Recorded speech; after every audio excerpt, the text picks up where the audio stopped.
Record. All right. So good afternoon, everyone. In behalf of Shimadzu Philippines Corporation, welcome to Shimadzu webinar on electronic balances and the metrology of weighing. I am Laika and I will be your host for this session. All right. So before we start, let me just discuss some webinar house rules. Firstly, today's webinar is being recorded. So we will be uploading this session in our YouTube channel. Secondly, all the attendees, except for the host and speaker, are required to mute their microphones and turn off their video all throughout the session. And lastly, you may utilize the Zoom group chat box that you are seeing in your screen to type in your concerns and questions. All right, so here is the program outline for this webinar. We'll start with the poll question, followed by the presentation. And right after that will be the live Q&A. And finally, there will be a short post-quiz game that corresponds to cash prize. So yes, you heard it right. We prepared as well cash prizes. So be sure to stay with us until the end of this webinar. And of course, to listen attentively to our guest speaker. And also, we will be giving out e-certificates. After this live webinar, you will be receiving the link where you can accomplish the feedback form. So it is an online feedback form. And that will also serve as your attendance. Okay, now let me launch the poll question. Okay. You are logged in. Okay, one moment. Okay, so for the poll questions, I will be doing it live. So have you already experienced static charges during weighing? Static charges meaning the powder in your the powder samples adhere to your spatula during weighing. So parang may dumidikit yung powder sample, especially for fine sample. Yeah, so you can type in your question in the chat box. Just type yes if you have experienced that instance, and no or not yet if not yet. Yeah.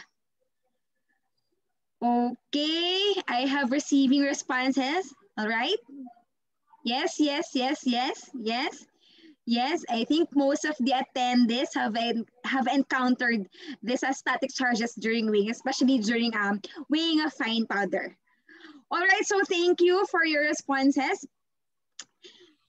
Our results showed that I think more than 90% of the attendees have experienced this static charges during weighing of powder samples, particularly.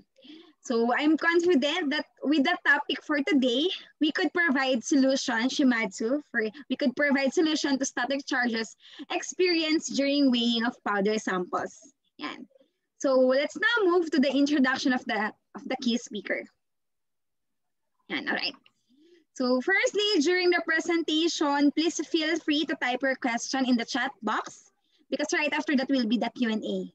And also, we would like to request for your full attention here since at the end of the webinar, as I've said, we will be conducting a short post-quiz game and all the questions will be coming from the presentation, okay? So moving forward, our speaker for this webinar is Mr. Zernan Medina.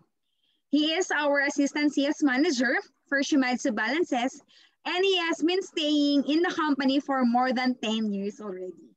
So he is the one responsible for the marketing and brand management of all Shimadzu balances. So without further ado, let's welcome Mr. Zernan Medina. So Zernan, please. Good afternoon, everyone. So I'll be showing to you electronic balances and the metrology of weighing. Hopefully in this pandemic, you could learn from me, and at the same time, I could also learn from you, from our experiences, okay? Without further ado, kita niyo ba yung screen?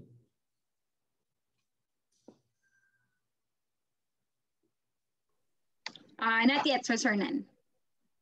Wait lang. So, I'll be discussing about electronic balances and the metrology of weighing. Okay? Okay ba? Malinaw? Yes, clear. Yeah, Okay. loud and clear. So here are the topics for us to tackle about. So we'll be discussing uncertainty, traceability, calibration, effects of electrostatic charges, proper use of precision balances, these.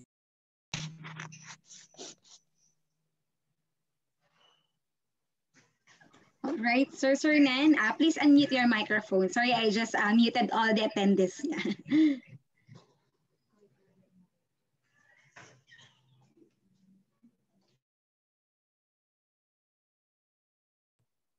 Okay, loud and clear. And we'll be having definition of terms and sample case study, and then eventually Q&A. Okay? So let me begin with uncertainty. Okay. Hello. Oh, okay. So we'll begin with uncertainty. Uncertainty is defined as a parameter characterizing the dispersion of values attributed to a measured quantity. So we have to take into consideration this values attributed to a measured quantity. So actually, bakit may uncertainty? Why is there a parameter like this, especially when it comes to our precision scales? So let me provide to you an example, okay? During the pre-pandemic, ayan, is activities, we would play darts. Ito yung pastime namin. And let's assume na ako to, yung dart master, minus the hair, okay? And let's assume that I'll be hitting this target, okay? So this is how it goes. So I'm aiming for the bullseye here. And by virtue of universal statistical phenomenon, still try to hit this bullseye. And eventually, I would form this some kind of a shape. Let's put it in a vertical position. So most hits somewhere here. Ito yung concentrated number of hits ko. Okay? But some hits are somewhere here and somewhere here. So hindi siya actually ganun ka-accurate. Maraming mga uncertainties. So why is that? Probably I wasn't really target or medyo nakainom ako ng beer or something like that. May kausap ako. So yeah, isang factor yon why I didn't hit. So isa pang factor would be the shape of our darts. So baka may problema dun sa irregularities, something like that. And probably baka naman mahangin. So hindi ko na tatamaan yung target ko. So things like this contribute to my non-hits. Okay? So same with our instruments, specifically the analytical balances. So in relation to this, for example, the skill of the master, probably hindi siya gumagamit ng gloves or tongs to enter the chamber of an analytical balance. It could create some kind of convection. So may inaccuracy na tayo ron. May quote-unquote uncertainty na tayo ron. Then yung balance natin, baka naman hindi natin na-center or hindi siya calibrated, another uncertainty yun. And thirdly, baka naman,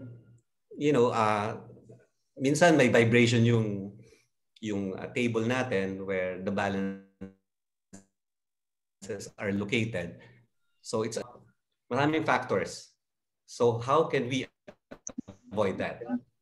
Okay, you have to remember these are all uncertainties and these are values attributed to a measured quantity. So you have to remember yung definition natin kanina ng uncertainty. Okay?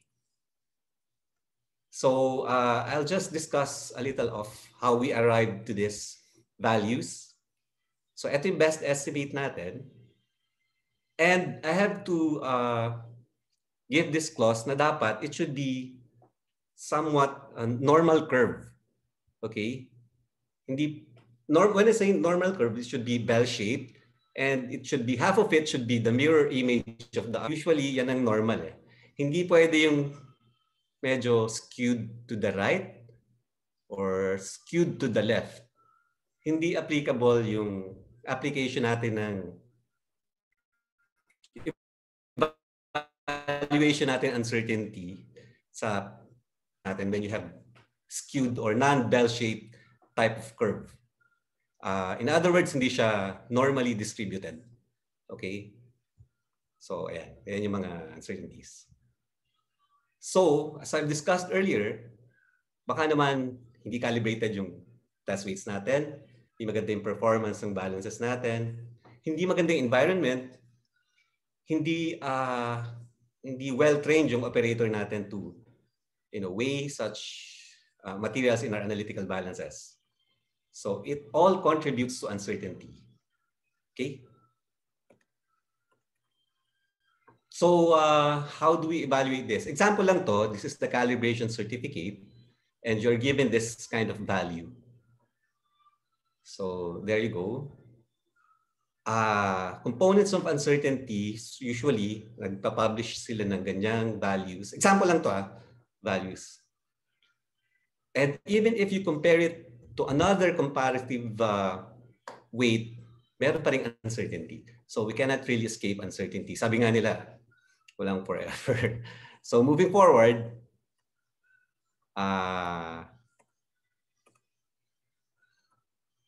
I'll provide you types of uncertainty on how we could evaluate this. So we have type A.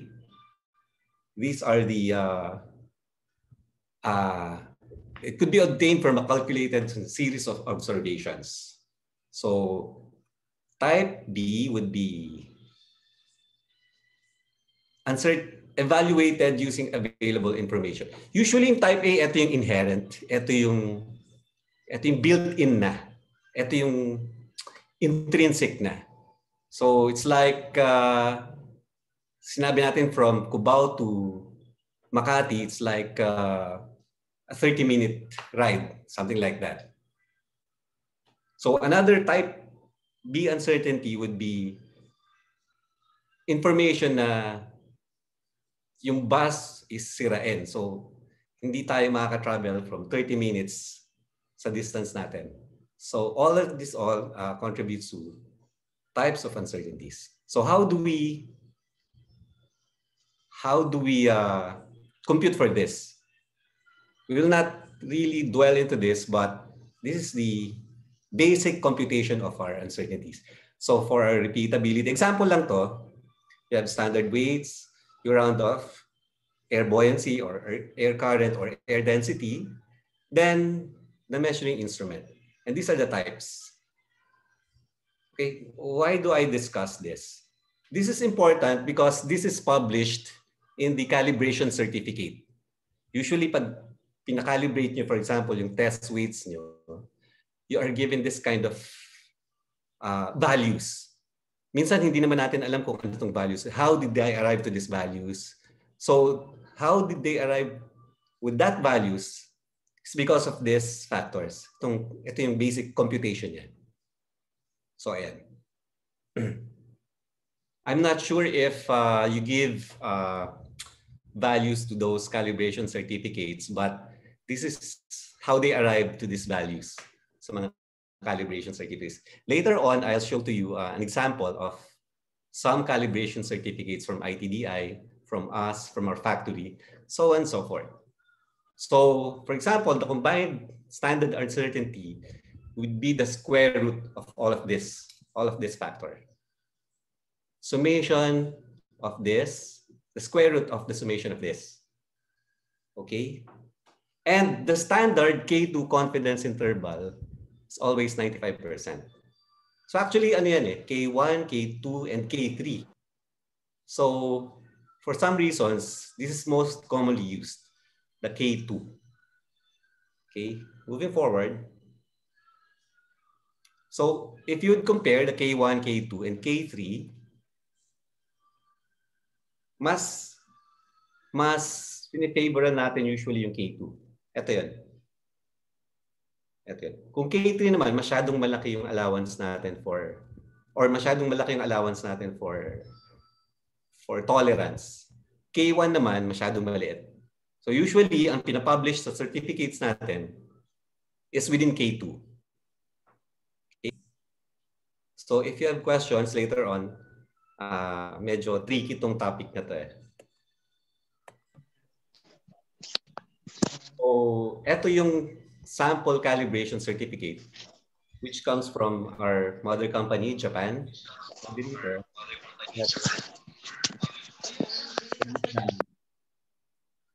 And with some notes na they identify the density, the temperature wherein it was calibrated, and expanded uncertainty calculated within K2 values.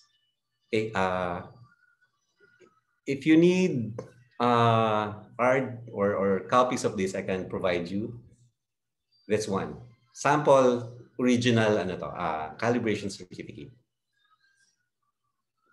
Now, since we have this calibration certificate, it also mentions anong traceability na ginamit. Now, what is traceability? Okay. Sabi dito, it's a property of measurement result whereby the results can be related to reference to undocumented. Calibration is contributing to a measurement of answer. Basically, ang sinasabi lang dito, may traces. For example, sa A, B, C, and D, A is related to B, B related to C. If something happens, for example, something went wrong with level D, it has to be traced to C. Something like that. So may traces. So ano applications ito sa balances natin? So, ito ang traceability niya. The highest governing organization when it comes to metrology is this IOLM. Actually, it's IOML. French lang kasi yung ano eh. So it's like, ano ba? The highest governing body is like the World Health Organization when it comes to health. It's like the FIBA when it comes to basketball. So IOML is, yeah, it's the highest governing body. So OIML, if you trace it downwards, sa Singapore naman to, and some other countries. An example ko lang itong Singapore because our traceability goes to STAR, which is based in Singapore. Okay? And we have our own metrology department, which is under DOST, ITDI, otherwise known as National Metrology Laboratory. So they trace their quote-unquote traceability to STAR. STAR traces its traceability to France. So actually, ito yung schematic diagram niya. Ito na yung working standards. Ito na yung, dito na kami. Yan. And some other working materials. So this is the flow of traceability. So this is very important because during audit, how are you going to trace those values? It should be traced, for example, to ITDI. And how are they going to trace values from ITDI? So pupunta sila rito. So on and so forth. So this is actually very important. Okay. Especially during ISO certifications, audits, and so on. So ito yung example ng calibration room namin sa factory namin sa Cavite. By the way, yung mga balances ng Shimadzu are all manufactured in our factory in Cavite. So this is an image, just an image of our calibrating room in our factory in Cavite. So ito yung example ng calibration certificate ng ITDI. So tingnan nyo yung traceability, you have certificate number, all other pertinent informations are here. Environmental conditions, so pinublish nila rito. And values like, for example, the 200 kilograms.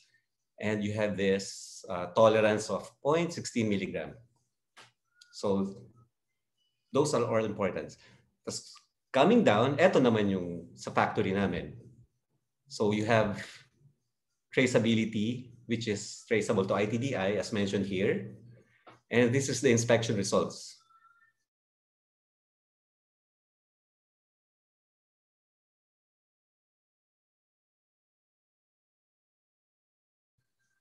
Yung measuring instrument natin. Now, what is calibration, or why calibrate? Okay, so basically, it's just a correction based on a known test weight. So it's a corrective process to a measuring device, usually by adjusting it to conform to it dependably. Ito yung root words natin, dependably known and unvarying. So dito papasok yung mga test weights natin. So basically, calibration lang naman is like tuning an out-of-tune guitar. So tinotono lang natin. But this is very important, especially in the pharma industry. They're very particular with this. Okay? So according to OIML, ito yung mga shapes ng mga test weights natin. Sometimes they call it calibration weights. Sometimes they call it dead weights. But these are the shapes and they have a known value. Okay? And for some reasons, it should only be 1, 2, or 5 in denominations. For example, yung 1 natin should be 1 gram, 100 grams, 1,000 grams, 10,000 grams. Ganun lang siya. Then for 2, same with 1 gram, 2 grams, 20, 200, 2,000, so on. And the 5, which is 5 grams, 500, example lang to. So, kung mapapansin nyo, we don't have one single test weight which has a value of 300 grams. Walang ganun. Walang ganun. And I don't know, hindi allowed ng OIML. So, if you're going to use 300 grams, you either use 200 and another 100. Or if you're going to use 400, dalawang 200. Or dalawang 100 and one 200. Something like that. So, don't be surprised if wala nag-offer sa company nyo na 300 grams, 600 grams sa test weight. So, wala pong ganun. And they are also categorized as Class E, Class F, and Class M. And what are these? Sa Class E, this should be non-magnetic. So these are usually used in analytical balances, semi-micro-analytical balances, microbalances. So these are the finest of all the test weights. Medyo mas mahal siya, but it serves the purpose. So for F class, ito yung ginagamitan natin sa mga top-loading balances with, for example, 0.01 gram readability or 0.1 gram readability. And the M class, dito ginagamit yung mga industrial scales, mga 100 kilograms, so on and so forth. So if you have an analytical balance and you're planning to buy test weights for your analytical balance, please make sure that your class should be E. And it's very important. Minsan na-overlook ng end users yun, or sometimes nakalampas sa mga auditors. But very strict ang metrology to use Class E. Please remember that. And kung F class naman, we have no issues kung gagamitin natin sa top loading. Ang problem nito if we use this with analytical balance. So the metallic property of F, hindi siya as fine as Class E. Okay? So, and last but not the least, this should be calibrated annually. Who will do this actually? Maraming industries na nagka-calibrate. So one is our government institution, which is the ITDI. Okay? So, ang basic mechanism lang naman ng calibration is, I'll just run this through. Basically, it's an up and down process. It's like mag-induct ka ng current, and then position detector would recognize the change. And you have this electromagnetic force somewhere here para i-adjust yung lever arm yan, to return to normal position. Okay? So why do we need to calibrate? Maraming factors.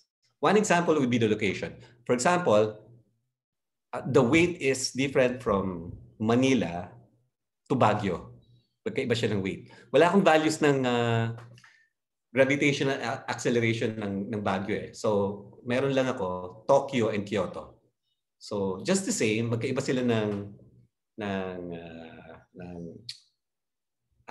altitude when it comes to sea level at altitude. So, ito yung air density niya. So, for example, palit ako ng meron akong mass of 100 grams na nasa Kyoto and I transported it to, for example, Tokyo. So, mangyayari would be 100.0057.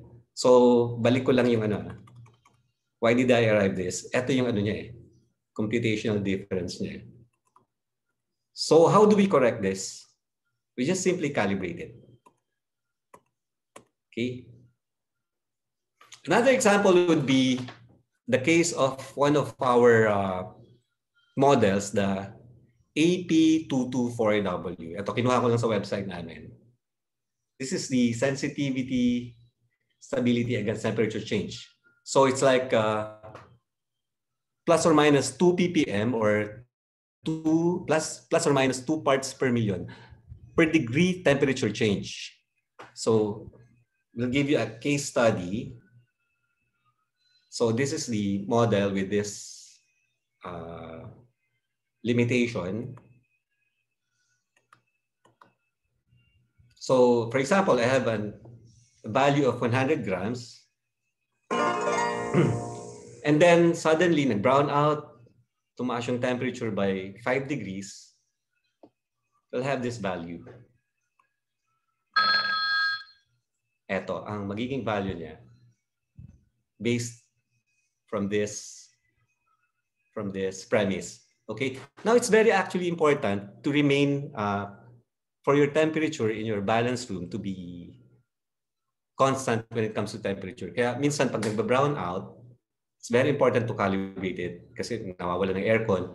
I've seen laboratories na bukas yung chambers nung analytical balances nila for the balances to acclimatize the environment from the outside.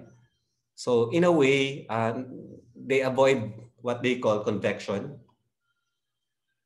Okay. So another form of issues in our balances would be the static electricity. Okay, I'm gonna show to you some videos how this affects our weighing.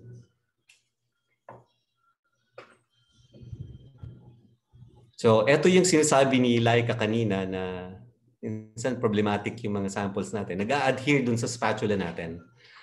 So, if we incorporate our anti-static device known as the Stablo AP, may eliminate yung charges na yun. May eliminate yung static charge. Okay? So, I'm gonna show to you another video. Same scenario.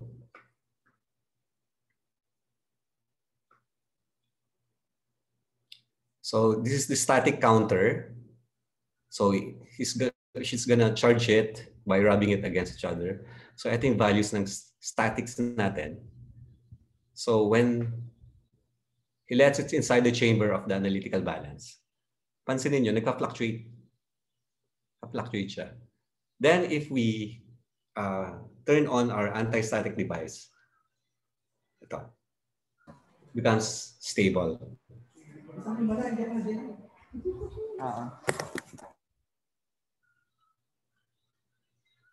So, okay. One of the many wonders of static remover. Science. Shimazu. So, another, oops, tapos na pala tayo dyan. Let's play another one.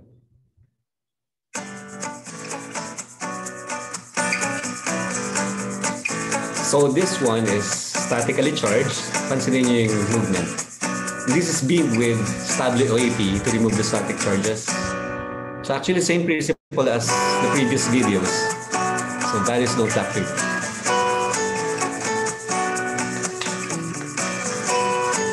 So one of the many uncertainties when it comes to weighing are the static charges. So sometimes hindi tayo aware na charged pala yung mga samples natin. So sometimes yung display natin sa analytical balances fluctuates. So wala naman tayong idea na minsan, wala naman tayong idea na may static charges pala. So, okay.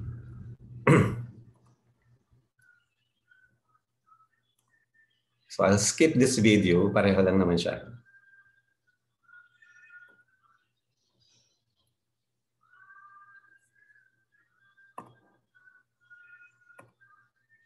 So ito yung principle ng static eliminator namin. Nag-aano siya ng alpha methods. Okay.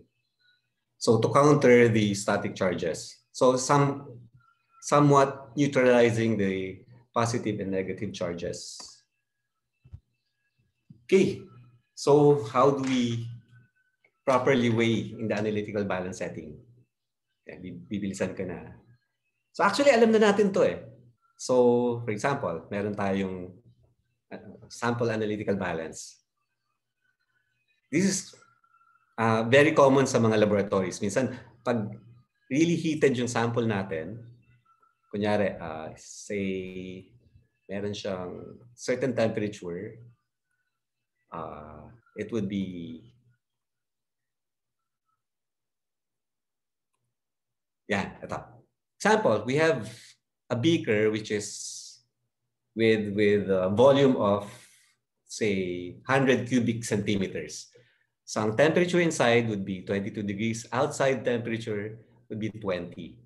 So if we put that inside the chamber of our analytical balance, we can create ng difference. So pansinin nyo itong difference ito. The volume and the difference between these two, 22 and 20, meron ka ng uncertainty kagad na 0.82 milligrams. By virtue na magkaiba sila. Plus yung temperature mo nito, yung sample mo nito, kasi nag-create siya ng convection. So it's best that almost acclimatize ang temperatures ng samples natin and yung environment and the inside chambers. Okay? So I'll just move this forward.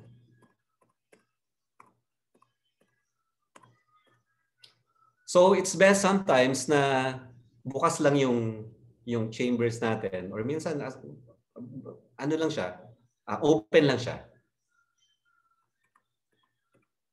Okay? So another example to, I'll just skip it. So this is the overview of weighing mechanism. So basic lang. Okay? So lahat ng analytical balances undergo this electromagnetic force restoration. Bakit naging analytical balance? Ito maganda to eh. Magandang trivia to eh. Bakit naging analytical balance or top loading balance? Okay? Ito yung principle niya. So it's like a seesaw. And then you have this fulcrum. Okay? So pag nag-load ka rito, nag-load tayo, say samples natin, gaano siya eh. Bababa. So, meron siyang detector na magre-recognize ng change. And this one would be converted to electromagnetic force para i-adjust yung lever arm niya to return to its normal position. Ayan. So, ang mangyayari, yung EMF controller natin would compensate for the weight. Ito yun, no? Kasi bumaba ka eh. Yung EMF, i-compensate yun para bumalik sa original position. So, dapat may balance. So, hence the term analytical balance or analytical balance. They go back to its original form. So, bakit siya bumabalik sa original form? Nag-emit siya ng current through this coil somewhere here. And yung analog signal niya, ipaprocess niya sa digital signal. And thus, magkakaroon ka ng reading. For example, itong weight, original weight natin to is 100 grams. Meron ka sa display, mag-a-appear siya as 100 grams. So basically, ganun lang ang ano niya, flow niya. So, mag-aano siya, magbababa, and then babalik sa original position. Sa original balance. Okay? Hence the term balance, electronic balance. Okay? So just trivia. Ito ang pinakamaganda rito, commonly used metrological terms. Napansin ko sa mga government institutions, for example, they want to procure analytical balance. They need 200 grams with readability of, say, 0.1 milligram. Sometimes, they don't publish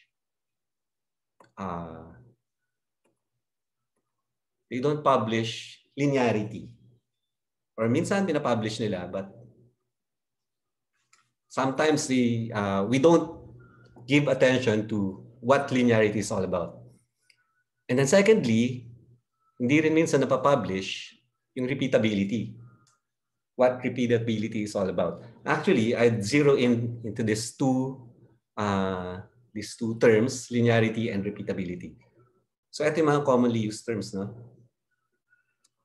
Yan. Balik ko. So, linearity and repeatability. What is linearity? Sabi nito, the amount of deviation of the weight result from a linear line from zero. So it's like one straight line. Kung gaano ka umaalis dun sa one straight line na yun, that's linearity. Repeatability is otherwise known as the standard deviation. Kung paano ka wala dun sa line na yun or dun sa value na yun, kung paano siya bumabalik when it comes to repeated value. Okay? So, I have a sample case. For example, we have this model, TXB622L. It says that I have 620 grams with readability of 0.01 gram, repeatability of 0.01 gram, and linearity of plus or minus 0.02 gram. Okay, that's our basic specifications. Now, my question is, mag-uwi ako ng 12.34, 12.34 grams. So yun ang kailangan ko makuha. Is my balance sufficient? The one we mentioned, eto. Is this sufficient with what I need? 620 grams and 0.01 gram readability. Is it okay? Is it sufficient? Well, the answer would be yes, it can read 12.34 grams. Kasi 620 grams and you have 0.1 gram readability. Of course, mababasa niya yan. But on the other hand, ang values natin, it could be baka naman 12.32 up to 12.37 grams. And why is that? Why is that? So here's the explanation. As mentioned before, ito yung basic specifications natin, 620 grams, repeatability of 0.01 gram, repeatability of less than or equal to 0.01 gram, linearity of plus or minus 0.02 gram. Okay, minsan, sometimes these two factors, repeatability and linearity, adds up. So, meron kang tolerance sa ganito. It would slightly decrease or slightly increase your value, yung 12.34 mo. So, we're not actually sure if it's 12.34, so to speak. So, how are we going to correct that? The answer would be to increase the sensitivity of your balance to 3 decimal places. So, kung meron ganun, ito yung most likely namang scenario natin. So, remember, nag-increase ako ng readability, naging 0.001 gram na lang siya. With this same type of repeatability, linearity. So, if I add this up, ito yung mangyayari. Ito yung mga possible values. So at least nakuha natin yung 12.34. Although on the third value, medyo nag-fluctuate naman. But just in case, I'm assured na 12.34 siya. Regardless of my third decimal value. So why is that? Again, we go back to linearity. So this is, in theory, straight line, linear, but our balances behaves like this. So nag-deviate siya from a straight line. So minsan, pag nandito siya, baka na-factor in yung error natin, yung uncertainty natin, or somewhere here. So swerte na lang tayo kung at this point, wala tayong linearity error or uncertainty.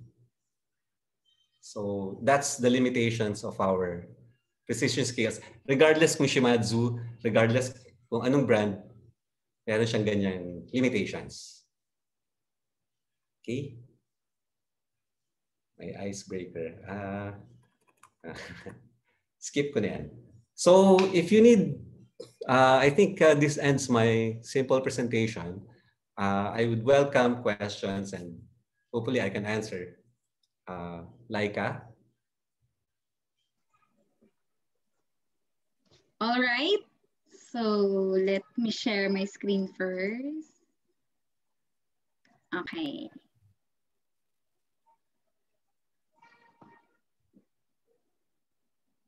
Okay. Okay. So thank you, Mr. Zernan, for the very useful information in your presentation that you have just shared to us. I'm very confident that each one of us here has learned a lot about the metrology of weighing, as well as our product line or our stable AP. Yeah, so our solution to static charges that I mentioned during the beginning of this webinar. So moving forward, let's proceed with the question and answer. So this Q&A will only run strictly for 15 minutes. And our response to the remaining questions unanswered will be sent to you via email within this week. So if ever we will be leaving questions unanswered. Okay, so far we have gathered a number of questions already. So some message me privately, but you can still type yours in the chat box. And we also welcome you to ask our expert directly. So if you want to talk to him personally, so just kindly type your name and company and he will give the floor to you. All right, so we will start with the first question. Okay, I'll just stop sharing. Okay. Okay, so let's begin with the question and answer. Okay, let's see. So Suriname, yeah, all right. So that, okay. So for the first question, Yeah, so how to address or to go about when a correction factor value reported is in the calibration certificate results. Is it or do you need to add or subtract a correction value to the actual weigh sample? Okay, yung correction factor, for example, yung value na is she referring to the test weight or the balance? Okay, for that one, I think it's not mentioned. Okay, anyway, example, I think it's more of the test weight relative to the balance. For example, the calibration certificate certifies that the original, for example, the original value of your test weight would be, say, 50 grams, 0.0000 using E-class. Yan. 50 grams. Yan. 50 grams. Pero after several uses or habang tumatagal na, pag kinalawang, usually tumataas eh. So minsan, after calibration, they would publish a value na ang 50.0000 natin would be, say, 50.0005. Make it 7. So you have to adjust yung value ng balance mo sa ganitong value. 50.007. So na-adjust yun eh sa balances eh kung i-calibrate mo using that. You have to adjust it. Sometimes yung default would be 100.0000. You have to adjust that based dun sa published calibration certificate. In that way, your balance would be traceable to that certificate. So dun papasok yung diniscuss natin na traceable. Bakit mo in-adjust? Kasi sabi ng calibration certificate, eto na yung value niya. So you have to adjust. Yes, correct. You have to change the value of your default sa balance. All right. So very well said. Yeah. Okay. All right. So next question. So this is actually a very good question, especially I think many of the attendees have encountered this. So frequency of preventive maintenance and calibration schedule, is it done quarterly, semestral, or annually? And then what if the unit was not used for about 6 months to a year during pandemic, which is not wherein no work at all? Does the PM calibration schedule should be adjusted? Yeah. So first question is frequency of the maintenance. Yeah. Okay. Okay. For number one question, frequency. I think it's a practice for end users to really verify your balances first. When you say verify, you have a known test weights, a calibrated and reliable test weights. So with values pertaining to that weight. So number one, you have to verify. If it's not within your tolerance, you have to calibrate it. Actually, in the pharma industry, they are very strict when it comes to these activities. Kailangan muna nilang ma-ascertain if these instruments are within their tolerance. Very strict sila ron. And I've seen some laboratories na hindi ganun ka stringent yung quality or yung verification process nila. But to my personal opinion, it should be an everyday practice. And for the second question, since matagal na siya, I think it's time that we verify that or calibrate that and perform other verification processes like linearity checks and everything in between, just to really check kung it's. Other than that, I don't think masisira naman yun unless mabagsak or ano. It's just a matter of performing some basic calibration procedures. Yeah. Okay, just to share lang, I think it is very important that we verify, as what Mr. Zernan mentioned, that we verify before use. More importantly, if we are using the sample weights, to our quantitative results. Like for example, we will be using HPLC, GC, AAS, wherein the sample amount or the weight of the sample has a factor or affects the quantitative results. Yeah. So, okay, next question. So these two questions, I will be reading these two because they are interrelated. First is, how can linearity be calculated? And then second is, ask ko lang po if yung linearity is the same as the uncertainty values from the calibration certificate of the analytical balance. Okay, yung uncertain, sorry, for the first question, you perform, how do you compute for the linearity? You perform linear weights. For example, 10, 20, 30, 40, 50. So ano siya, in ascending order. Minsan sa mga matataas, by 50, like start sila 0, 50, 100, 150. Then you compute for the values. You observe for the values. And dapat it should be within the specification of the balance. Yeah. Okay. So next question. What to do when the bubble or leveling of analytical balance cannot be seen since transfer of the equipment? So I think transfer equipment and then hindi makita yung bubble. Yes. Okay. May mga issues talaga. Minsan, nagbo-burst yung bubble siguro dahil matagal na or mainit by some, I don't know, osmosis, nag-dissipate or pumutok yung bubble. May mga napapalitan naman yun, they have to change that.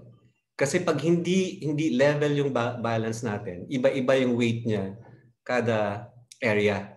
For example, on the lower left, upper left, iba dun sa lower right. Iba-iba yung ano. Kung hindi tayo assured of the level. So it's important that there should be a bubble. Palitan nila yung bubble na yun and then have it centered. It's very important. Yeah, okay. So this one is a good question. Yeah. Yung bubble na yan, napapalitan. Okay. So it's just like a consumable or somehow a service part. Yeah. Okay, so next question. So this one is also a good question. Is it necessary to turn off the aircon while weighing? I'm sorry? Is it necessary to turn off the aircon while weighing? Okay. Actually, it doesn't need to be turned off. For as long as the aircon natin, it generates wind. If it's heating directly, tinatamaan niya directly yung balance, nagfa-fluctuate talaga siya. Nagfa-fluctuate. So it's best that you locate your balances on a wind-free and vibration-free location. So it doesn't matter kung bukas or sarado yung aircon. For as long as you have this controlled temperature at a very constant temperature. All right. So next question is, does ISO mandate laboratories to have their balances calibrated yearly? Or Yes. is it okay. So for that one is yes. Okay. Yes. Another question is, follow-up question. Is it possible for a laboratory to determine the calibration interval based on their internal calibrations? I'm sorry? Is it possible for a laboratory to determine the calibration interval based on their internal calibrations? I am not sure about, maybe she's referring to the frequency. Yeah, frequency, I think. Okay. Usually the audit is on an annual basis, yearly basis. So example, January 1, 2021 would be valid until January 1, 2022. So your certificate would be, actually calibration certificate would be valid for the entire 365 days. But the problem is, along the way, along that 365 days, say on the 150th day, are we assured that okay pa yung balances natin with the wear and tear, with the temperatures fluctuating, and everything in between, nilipat nyo, ganyan-ganyan. Well, sure enough, you have this certificate, but are we assured of the valid results of your instruments? So it's very important that maganda meron din calibrating. Some companies have this engineering services that perform internal calibrations. Some on a daily basis, some on a quarterly basis. So actually, it depends on the companies. But what I've observed is, sa mga pharma, they're very strict. It's always on a daily basis. Sometimes it's thrice a day. So yeah. Okay, so this just is, it is for ISO, mandatory that we calibrate the balance annually, at least. All right, so for the next question is, I just want to clarify if the definition given for calibration is just merely self-calibration, which I think is a special feature in your balances, or is it the official definition from International Vocabulary of Metrology? Okay, this is a tricky part. Remember the OIML, the OIML. It doesn't recognize internal calibration. Kahit mag-publish ka ng printing reports, they don't accept it as a certificate. But what it can do is it can actually calibrate. If, for example, your balance has this feature of internal calibration, it can perform calibrate. Meron siyang built-in weight. Now, your built-in weight, like a test weight, it's also subject to calibration. So it's like your test weight should input the value to your built-in test weight sa calibration, sa analytical balances natin. So over time, kailangan din siyang i-calibrate. That's why siguro hindi nire-recognize ng governing body if you would print out na okay naman tong self-calibrating balance natin. But it does the trick. It calibrates, and the only issue is it's not honored or recognized by the governing metrology body. All right, so thank you for the clarification. So let's move for the next question. For Shimadzu analytical balance built-in internal test weight, what class is this? Is it E class or F class? Material is in F class. Material is in the E0 class. Okay, so how about you give us an idea on what is F class, E class, in terms of the test weights? Yeah, so for just for the information of everyone, yeah. Okay, we, as discussed earlier, we have three categories of test weights. The E, which is used mainly for analytical balances and other balances with less than 0.1 milligram increments.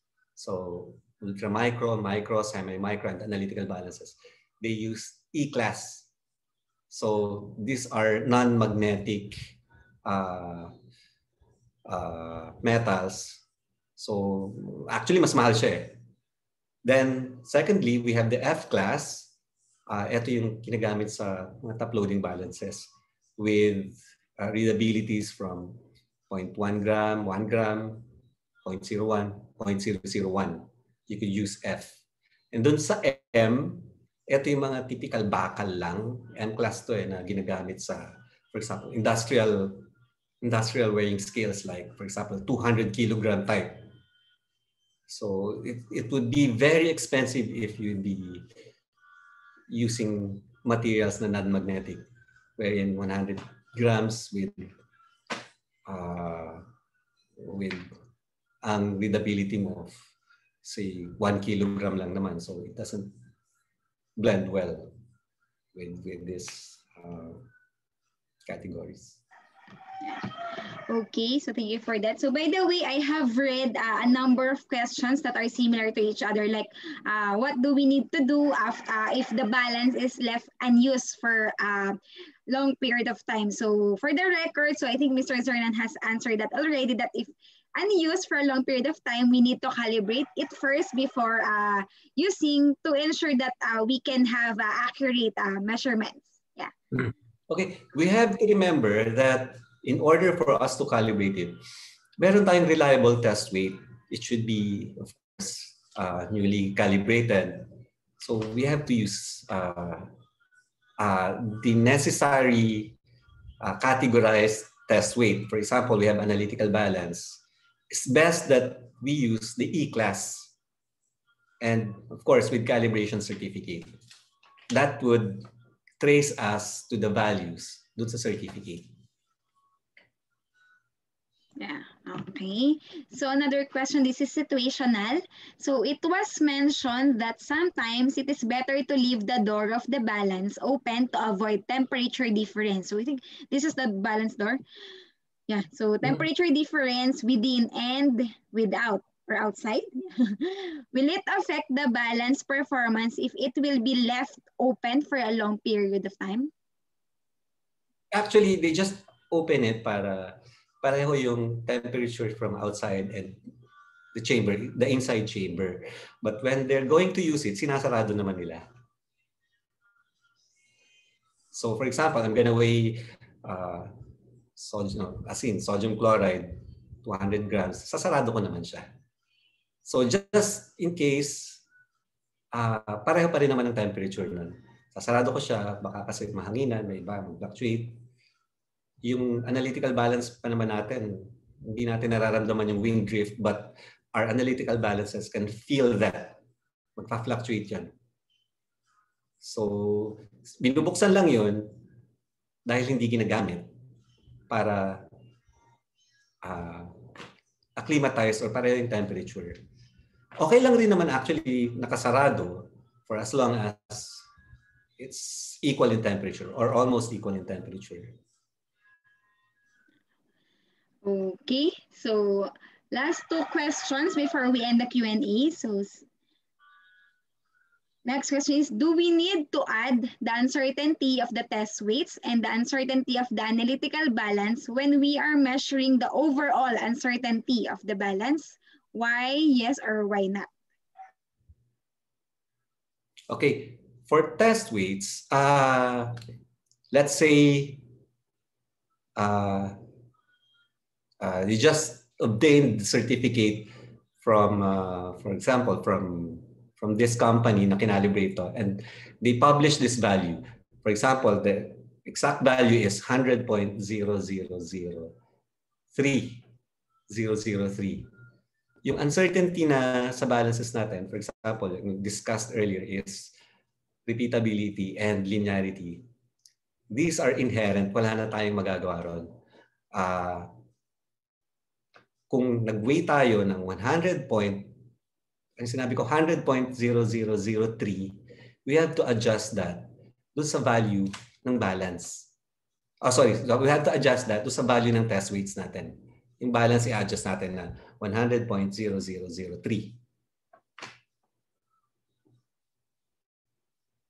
So kung meron man results yon, na-input mo na yon, and then mineasure ulit natin, actual measurement na, and it reads 100.0002, kunyari.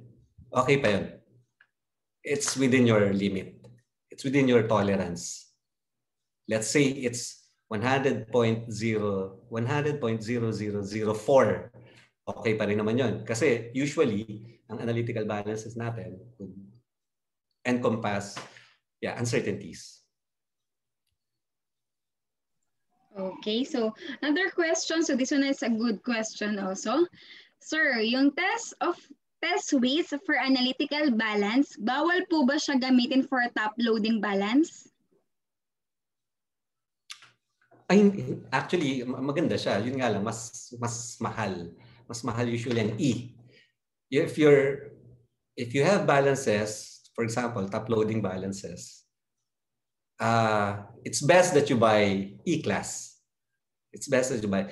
But if you're just using top loading balances, I would rather buy F-class. Yun lang naman ang paggagamitan ko eh. But if you have analytical balance, you might as well purchase the E-class. But it doesn't, no issues if you're using the E-class to sa top loading. The only issue here is you're using F-class sa analytical. Okay, so I think that, okay. Yeah. Okay, so I think that is clear. Next question is, our balance room's air condition broke down. The analytical balance there was calibrated under cold room conditions before. So do we need to have it recalibrated now that the temperature of the room has changed?